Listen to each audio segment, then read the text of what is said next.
أهل النار في جهنم بعد مدة طويلة من العذاب، لا أحد يعلم مدتها إلا الله، يقولوا يدعوا ربهم ايش يقولوا؟ ربنا أخرجنا منها فإن عدنا فإنا ظالمون. ربهم ايش رد عليهم؟ يقول قال اخسئوا فيها ولا تكلمون ولا كلمة، مكانكم في النار. بعد ما ييأسوا من رحمة الله وين يروحوا يشوفوا وسيط، يحصلوا مالك، الملك مالك خازن النار. يقولوا له ايش؟ ونادوا يا مالك ليقضي علينا ربك. يتمنوا يموتوا خلاص، يا أخي نشي نموت.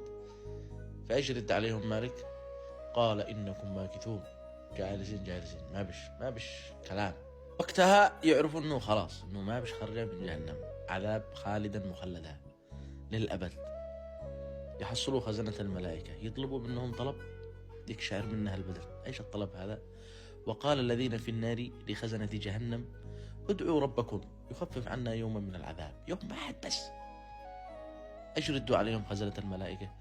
أولم تكن تأتيكم رسلكم بالبينات؟ ايش ردوا؟ قالوا بلى. قالوا فادعوا وما دعاء الكافرين إلا في ضلال.